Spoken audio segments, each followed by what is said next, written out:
আমাদের পিঠ দেওয়ালে থেকে গেছে, তাই আজকে আমরা 17 থেকে 20 গ্রেডের উদ্যোগে নিরাপত্তা প্রহরীদের পদোন্নতি,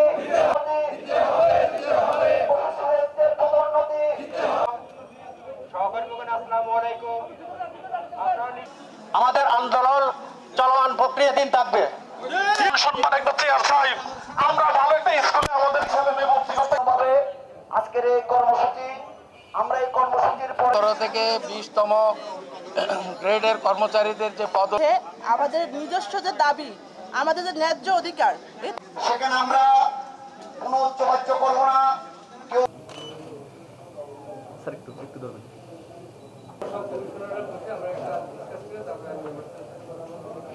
আজকে বলা হচ্ছে বোর্ডের চেয়ারম্যান নাই, আদেশ জারি করা যাবে না।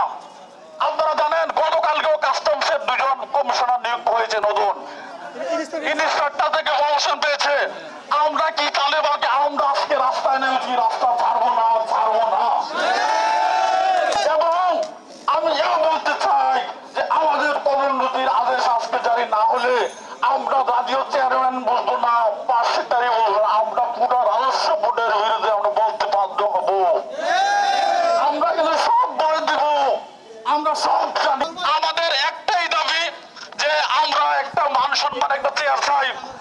17তম 20তম গ্রেডের কর্মচারীদের 9 দফা দাবির আমাদের যে দাবি দেওয়া হয়েছে, এটা আদায় না হওয়া পর্যন্ত আমাদের আন্দোলন চলমান প্রক্রিয়াধীন থাকবে। বিশেষ করে আমাদের এই দাবি, প্রাণের দাবি, কর্মচারীদের দাবি, কর বিভাগের দাবি, আমাদের যে ন্যায্য অধিকার, এর থেকে আমাদেরকে অন্যায়ভাবে আমাদেরকে রুদ্ধ করে রাখা হয়েছে। আমি চাই যাতে আমাদের চেয়ারম্যান এবং আমাদের যারা স্যার আছে তারা এই বিষয়টা যাতে প্রত্যক্ষভাবে দেখে আমাদের যাতে দ্রুত এই ব্যবস্থার থেকে আমাদেরকে পদোন্নতি দান করে, তার জন্য যথাযথ ব্যবস্থা গ্রহণ করে। দাবির ক্ষেত্রে আমরা সব সময় আমরা নিচে থাকি। কেন আমরা কেন নিচে থাকবো? আমাদের তো অধিকার আছে। আমরা আমাদের বাচ্চাদের কাছে পরিচয় দিতে পারি না। আমার বাচ্চা যখন আমাকে জিজ্ঞেস করে আম্মু তোমার কী পদ, আমি পরিচয় দিতে পারি না, আমার লজ্জা লাগে। আমার বাচ্চার স্কুলে আমি পরিচয় দিতে পারি, কেন পারবো না? আমি 20 বছর চাকরি করার পরেও কিন্তু এক পদে থাকবো। আমার তো অধিকার আছে। আমি তো অফিসকে আমার সমস্ত জীবনের শ্রম দিচ্ছি।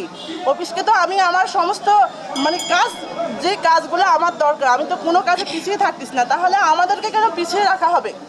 আমাদের একটাই দাবি, আমাদের এই ন্যায্য দাবি মানা হোক, আমাদেরকে দ্রুত পদোন্নতি দেওয়া হোক এবং আজকের ভিতরেই এর একটা রায় দেওয়া হোক।